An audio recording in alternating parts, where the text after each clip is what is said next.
जवाहरलाल नेहरू। जवाहरलाल नेहरू जी का जन्म 14 नवंबर 1889 को ब्रिटिश भारत में इलाहाबाद में हुआ। उनके पिताजी का नाम मोतीलाल नेहरू 1861-1931, एक प्रभावी बैरिस्टर जो कश्मीरी पंडित थे। मोतीलाल नेहरू सरस्वत कौल ब्राह्मण समुदाय से थे। स्वतंत्रता संग्राम के दौरान भारतीय राष्ट्रीय कांग्रेस के 2 बार अध्यक्ष चुने गए। उनकी माताजी स्वरूप रानी थुरसू 1868-1938, जो लाहौर में बसे एक सुप्रसिद्ध कश्मीरी ब्राह्मण परिवार से थी। मोतीलाल जी की दूसरी पत्नी, पहली पत्नी की प्रसव के दौरान मृत्यु हो गई थी। जवाहरलाल 3 बच्चों में से सबसे बड़े थे, जिनमें बाकी 2 लड़कियां थीं। बड़ी बहन विजया लक्ष्मी बाद में संयुक्त राष्ट्र महासभा की पहली महिला अध्यक्ष बनी। सबसे छोटी बहन कृष्णा हठी सिंह एक उल्लेखनीय लेखिका बनी और उन्होंने अपने परिवारजनों से संबंधित कई पुस्तकें लिखी। जवाहरलाल नेहरू जी ने दुनिया के कुछ बेहतरीन स्कूलों और विश्वविद्यालयों में शिक्षा प्राप्त की थी। उन्होंने अपनी स्कूली शिक्षा हेरो से और कॉलेज की शिक्षा ट्रिनिटी कॉलेज, कैम्ब्रिज, लंदन से पूरी की थी। इसके बाद उन्होंने अपनी लॉ की डिग्री कैम्ब्रिज विश्वविद्यालय से पूरी की। इंग्लैंड में उन्होंने 7 साल व्यतीत किए, जिसमें वहां के फैबियन समाजवाद और आयरिश राष्ट्रवाद के लिए एक तर्कसंगत दृष्टिकोण विकसित किया। जवाहरलाल नेहरू जी 1912 में भारत लौटे और वकालत शुरू की। 1916 में उनकी शादी कमला नेहरू से हुई। 1917 में Jawaharlal Nehru home rule league में शामिल हो गए। राजनीति में उनकी असली दीक्षा 2 साल बाद 1919 में हुई, जब वे महात्मा गांधी के संपर्क में आए। उस समय महात्मा गांधी ने रॉलेट अधिनियम के खिलाफ एक अभियान शुरू किया था। नेहरू जी महात्मा गांधी के सक्रिय लेकिन शांतिपूर्ण सविनय अवज्ञा आंदोलन के प्रति खासे आकर्षित हुए। नेहरू जी ने महात्मा गांधी के उपदेशों के अनुसार अपने परिवार को भी ढाल लिया। जवाहरलाल और मोतीलाल नेहरू ने पश्चिमी कपड़ों और महंगी संपत्ति का त्याग कर दिया। वे अब एक खादी कुर्ता और गांधी टोपी पहनने लगे। जवाहरलाल नेहरू ने 1920-1922 में असहयोग आंदोलन में सक्रिय हिस्सा लिया और इस दौरान पहली बार गिरफ्तार किए गए। कुछ महीनों के बाद उन्हें रिहा कर दिया गया।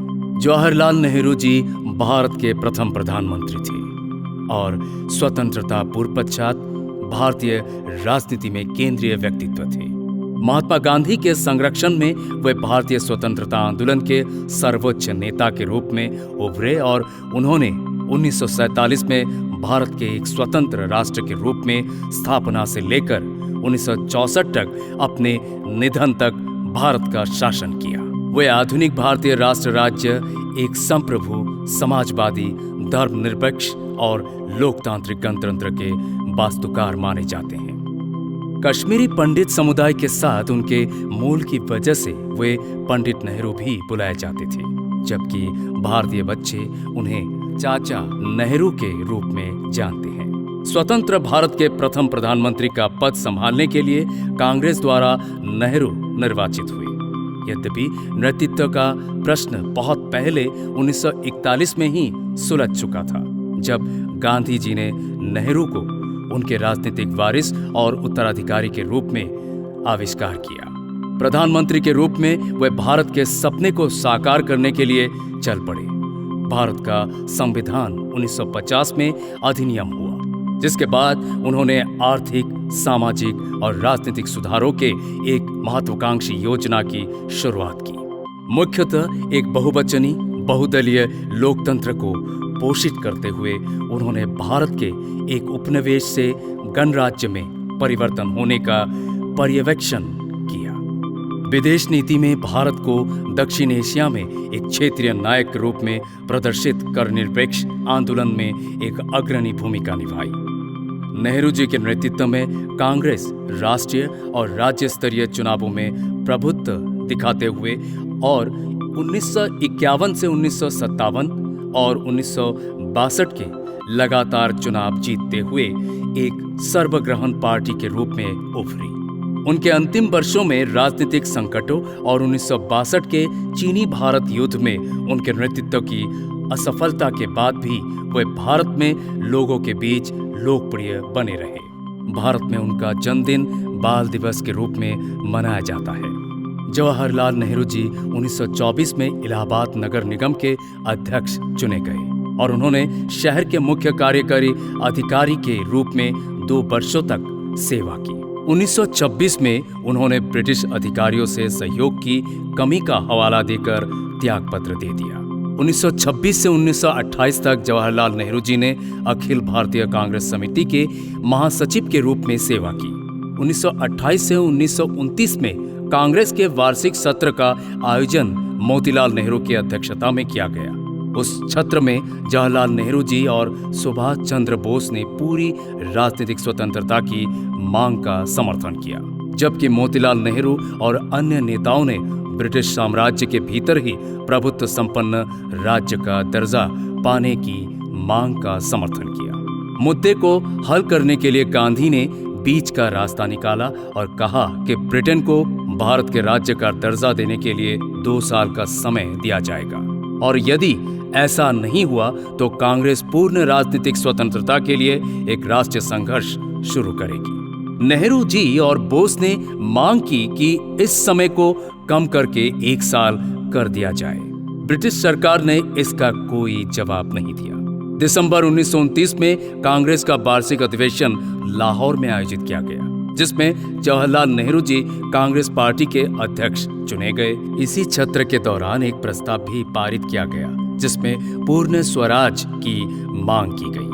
26 जनवरी 1930 को लाहौर में जवाहरलाल नेहरू ने स्वतंत्र भारत का झंडा फहराया। गांधी जी ने भी 1930 में सविनय अवज्ञा आंदोलन का आह्वान किया।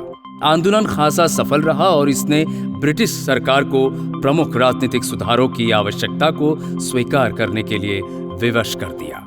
जब ब्रिटिश सरकार ने भारत अधिनियम 1935 प्रख्यापित किया, तब कांग्रेस पार्टी ने चुनाव लड़ने का फैसला किया। नेहरू जी चुनाव के बाहर रहे, लेकिन जोरों के साथ पार्टी के लिए राष्ट्रव्यापी अभियान चलाया। कांग्रेस ने लगभग हर प्रांत में सरकारों का गठन किया और केंद्रीय असेंबली में सबसे ज्यादा सीटों पर जीत हासिल की। नेहरू जी कांग्रेस के अध्यक्ष पद के लिए 1937 और 1936 में चुने गए थे।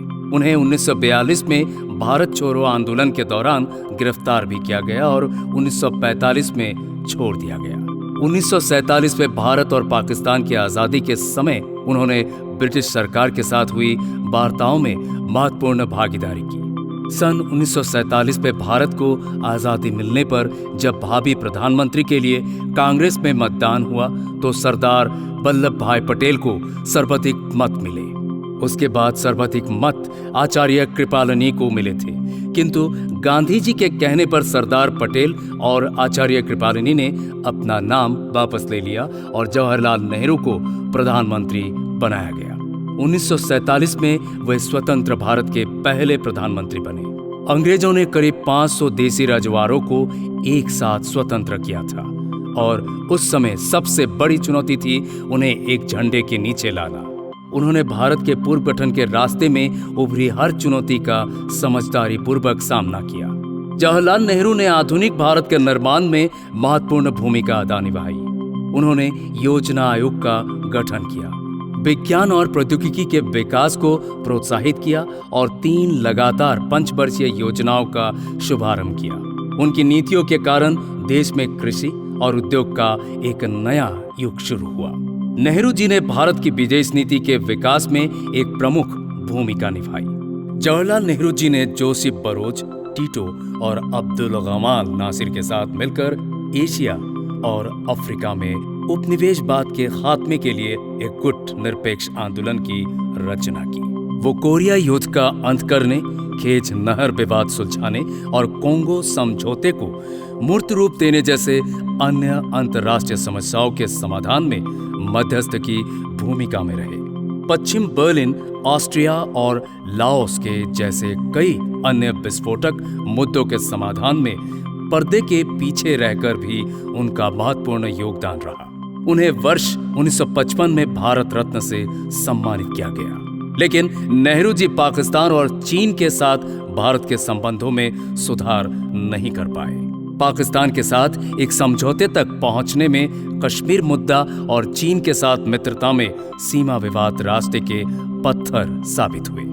नेहरू ने चीन की तरफ मित्रता का हाथ भी बढ़ाया, लेकिन 1962 में चीन ने धोखे से आक्रमण कर दिया। नेहरू जी के लिए ये एक बड़ा झटका था और शायद किंचित उनकी मौत भी इसी कारण हुई। 27 मई 1964 को जवाहरलाल नेहरू जी को दिल का दौरा पड़ा, जिसमें उनकी मृत्यु हो गई।